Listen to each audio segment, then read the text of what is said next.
Okay, तो now हमने आज पढ़ना है पीपीआईज के बारे में, प्रोटॉन पंप इनहिबिटर्स। ठीक है, एक मैं डायग्राम फिर से ड्रॉ करती हूँ कि ये एक आपका स्टमक का सेल है। ठीक है, सही। इसका काम क्या है, यहाँ पे आपके पास एक पंप मौजूद है जिसे हम कहते हैं हाइड्रोजन पोटेशियम एटीपीएस पंप, जिसका काम है हाइड्रोजन को बाहर भेजना ल्यूमेन में और पोटेशियम को इसके एक्सचेंज में अंदर ल्यूमेन में लेकर जाना। ठीक है, तो ये है हाइड्रोजन पोटेशियम एटीपीएस पंप। सही।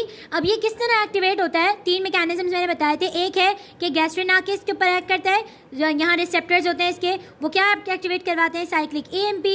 साइक्लिक एएमपी से आपके पास प्रोटीन काइनेज बनता है जो इनकी मोबिलिटी करवाते हैं, इंसर्शन करवाते हैं इनटू दिस ल्यूमिनल लेयर। ठीक है, इसके अलावा गैस्ट्रिन के अलावा आपके पास एसिटाइलकोलिन है और हिस्टामीन है। ये तीनों फैक्टर्स ऐसे हैं जो क्या करवाते हैं, गैस्ट्रिक एसिड की सिक्रीशन करवाते हैं। ठीक है, प्रोडक्शन में इनका ज़्यादा रोल होता है। सो अब आ जाती है बात कि हमने पढ़ लिया कि हिस्टामीन को हम किस तरीके से कॉम्बैट कर सकते हैं। सही है, तो अब हमने पढ़ना है कि जब आपका एच से एसिड, ये आपके पास सब कुछ हो गया है, यहाँ से सिग्नल आ रहा है, अब हम क्या कर सकते हैं, हम इस पंप को इनहिबिट करवा सकते हैं। किस तरीके से, प्रोटॉन पंप इनहिबिटर्स से। ठीक है, किससे, प्रोटॉन पंप इनहिबिटर्स से। सो प्रोटॉन पंप इनहिबिटर्स में हमारे पास कुछ नाम हैं जो आपने याद रखना है कि आखिर में इनके आता है सबके प्रजोल। ठीक है, जैसे आपके पास ओमेप्राजोल है। ठीक है, इसके अलावा आपके पास इसोमेप्राजोल है। ठीक है, रैबेप्राजोल है। तो आपके पास बहुत सारे प्रजोल वाले ग्रुप्स होंगे। ठीक, इसके अलावा एक और है लैंसोप्राजोल, डेक्सलैंसोप्राजोल। तो ये सारे आपके पास जो प्रजोल पूरी फैमिली है वो पीपीआईज है। ठीक है, पीपीआईज का मैंने काम बता दिया किस तरीके से काम करेंगे ये, कि ये वाला जो आपका चैनल है ना, ये पंप जो है, ये आके प्रोटॉन पंप इनहिबिटर्स, देखो पहले क्या होता है, ये ऐसे होते हैं आपके टैबलेट फॉर्म में। चाहिए, सही है। ये क्या होती है, आपके पास प्रो ड्रग्स होती हैं। सही है, प्रो ड्रग्स होती हैं। जब आप इसको इंजेस्ट करते हो तो ये आपकी बॉडी में जाएगी और इसके ऊपर ये एंटेरिक कोटिंग होती है। चाहिए, इंटेरिक कोटिंग है। ये आप खा लेते हो तो फिर ये स्टमक में जो एसिड होता है ये उससे भी ड्रग को उसमें एक्टिवेट होने से बचाती है, इंटेरिक कोटिंग। तो जब आपने ये खाई, ठीक है, ये आ गया स्टमक में, स्टमक से गया इंटेस्टाइन्स में। चाहिए, जब ये इंटेस्टाइन में गया, इसे अल्कलाइन एनवायरनमेंट मिला तो ये इंटेरिक कोटिंग डिसॉल्व हो जाएगी और इसकी जो ड्रग है वो यहाँ पे बाहर आ जाएगी। ड्रग क्या होगी, ब्लड में अब्जॉर्ब हो गई। सही है, ब्लड में अब्जॉर्ब होके ये कहाँ आएगी, आपके गैस्ट्रिक पैराइटल सेल्स। ये पैराइटल सेल था। ठीक है, जो मैंने बताया था गैस्ट्रिक स्टमक का जो सेल है। ठीक है, पैराइटल सेल में आकर ये यहाँ से अब्जॉर्ब होगी और आके अंदर से किसे ब्लॉक कर देगी, अंदर से इसे ब्लॉक कर दिया इसने। सही है, कहाँ से, पैराइटल सेल है ये, यहाँ से अब्जॉर्ब हुई।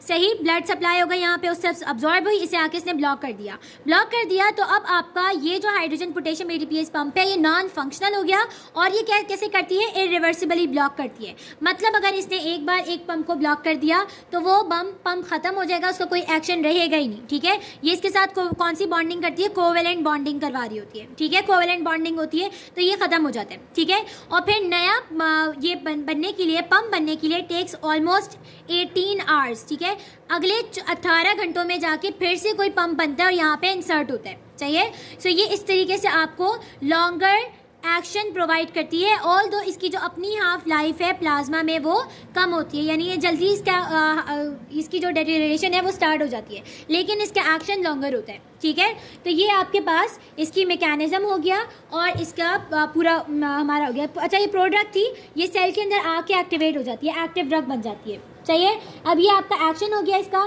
थेरेप्यूटिक यूजेस क्या है इसके, हम पेप्टिक अल्सर में यूज़ कर सकते हैं इसे।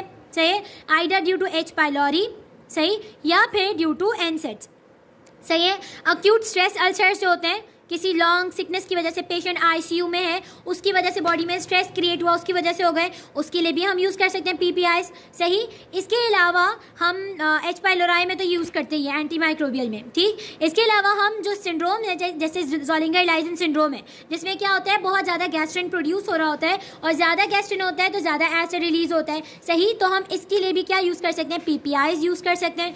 ठीक है, तो ये इसके कुछ यूजेस थे। इसके अलावा जो आपका ईसोफेजाइटिस है, ईसोफेगस के अंदर कोई वो हो गया, इन्फ्लेमेशन क्यों होती है, ज़्यादातर गर्ड हो रहा है, उसके साथ साथ इसोफेगस के अंदर इन्फ्लेमेशन स्टार्ट हो जाती है तो वो एसिड मजीद उसको ख़राब करता है, तो उसके लिए हम पीपीआईज यूज़ कर सकते हैं। ठीक, तो ये आपके इसके मेन यूजेस थे। चाहिए, हार्ट बर्न, गर्ड के लिए हम यूज़ कर सकते हैं। अच्छा, अब ये जो है हमने कब लेनी है, 30 to 60 मिनट्स बिफोर मील, यानी खाने से पहले आप लेंगे 30 to 60 मिनट्स, जब भी ये इफेक्टिव होगी। अच्छा, एक ड्रग है जिसे हम कहते हैं डेक्सलैंसोप्राजोल। इसी में जिसका जो एक्शन है वो काफ़ी डिलेड होता है। तो आप खाना खाओ ना खाओ, मतलब किसी भी कंडीशन में आप ये ड्रग ले सकते हो, सही। अच्छा, ईसोमेप्राजोल, लैंसोप्राजोल और पेंटोप्राजोल की आईवी फॉर्मुलेशन भी है। तो ये आपको ना सिर्फ ओरल मिलता है बल्कि आईवी भी मिलता है, और ओरल इसकी एडमिनिस्ट्रेशन काफ़ी अच्छी है, सही है। और ये क्या मैंने बताया था कि कोवेलेंट बॉन्डिंग करवा रहा होता है, सही। तो कोवेलेंट बॉन्डिंग की वजह से ये उस पंप को कम्प्लीटली ब्लॉक कर देता है, और उसके बाद फिर 18 आवर्स में नया पंप आपके पास जनरेट होता है। तो जब तक आपका एक अच्छा खासा इफेक्ट इसका प्रोवाइड हो जाता है, सही। अब यहाँ आ जाते हैं ड्रग के इंटरेक्शन या फिर एडवर्स साइड इफेक्ट्स जो है इसके, सही। तो एसोमेप्राजोल, ठीक है, ओमेप्राजोल और ईसोमेप्राजोल, ठीक है, दोनों नाम एक जैसे ही लगते हैं, सही। ये दोनों क्या करवा रही होती है, ये आपके क्लोपिडोग्रेल एक ड्रग है, उसकी इफेक्टिवनेस को डिक्रीज करवा देती है, यानी आप उसके साथ ये ड्रग नहीं ले सकते हो अगर आप ये ले रहे हो, सही। इसके अलावा इचमे, ये जो आपके पास ड्रग्स हैं, पीपीआईज हैं, ये आपका रिस्क इंक्रीज करती है फ्रैक्चर का, सही है, ऑस्टियोपोरोसिस का रिस्क बढ़ाती है, सही, क्योंकि इसकी वजह से आपके पास कैल्शियम कार्बोनेट जो है, कैल्शियम कार्बोनेट CaCO3, उसकी अब्जॉर्प्शन जो है, जब आपका pH एलिवेट हुई हो यानी अल्कलाइन हो, तो उसकी अब्जॉर्प्शन जो है वो थोड़ी डिक्रीज हो जाती है। इसकी वजह से आपका ऑस्टियोपोरोसिस का रिस्क ज़्यादा है। तो इसकी जगह हम क्या ले सकते हैं, कैल्शियम सिट्रेट ले सकते हैं, क्योंकि सिट्रेट की जो अब्जॉर्प्शन है वो अल्कलाइन हो, एसिडिक हो, उससे फर्क नहीं पड़ता, वो आराम से हो जाती है, सही। इसके अलावा एक और चीज़ आती है इसके अंदर कि डायरिया, सही, और क्लोस्ट्रीडियम डिफिसिल इंड्यूस डायरिया जो है इसके अंदर, इसकी वजह से जो आपके प्रेजोल ड्रग्स हैं, इनकी वजह से ये दो चीज़ें आपके पास लाजमी होती हैं। और अगर आपको डायरिया हो रहा है ज़्यादा इसे लेने से, तो you have to consult your doctor, सही है, कि आपको ये डायरिया इसकी वजह से हो रहा है। और अगर आप इसे बहुत ज़्यादा टाइम के लिए लेते हो, बहुत ज़्यादा टाइम के लिए, तो आपको उसके बाद फिर एक्लोरहाइड्रिया भी हो सकता है। अगर आपने बहुत ज़्यादा क्रॉनिकली इसे लिया, यानी 20-25 साल तक आप इसे ले रहे हो, तो एक्लोरहाइड्रिया भी हो सकता है, ठीक है। So this was all about ये क्या है, पीपीआईज, सही। इसका हम ये एक चार्ट देख लेते हैं जो ये आपको बता रहा है, ठीक है। ये देखो, acetylcholine, histamine, prostaglandin and gastrin, सही। तो सिमिडिडीन से हम हिस्टामिन ब्लॉक कर सकते हैं, सही है, और प्रोस्टाग्लैंडिन से हम मीजोप्रोस्टॉल दे दिया, सही है, ये इसकी प्रोडक्शन ज़्यादा होती है प्रोस्टाग्लैंडिन। फिर एसिटाइलकोलिन के लिए हम कोलिनर्जिक ब्लॉकर्स वगैरह दे सकते हैं, ठीक। और यहाँ पे इन सब का एक्शन क्या है कि ये CMP, साइक्लिक CMP बनवाता है, जो प्रोटीन काइनेज को एक्टिवेट करवाता है। और जो प्रोटॉन पंप इनहिबिटर्स हैं वो इस पंप को, प्रोटॉन पंप को इनएक्टिवेट करवाते हैं, ठीक है। ये सब है जो आपको जानना ज़रूरी है।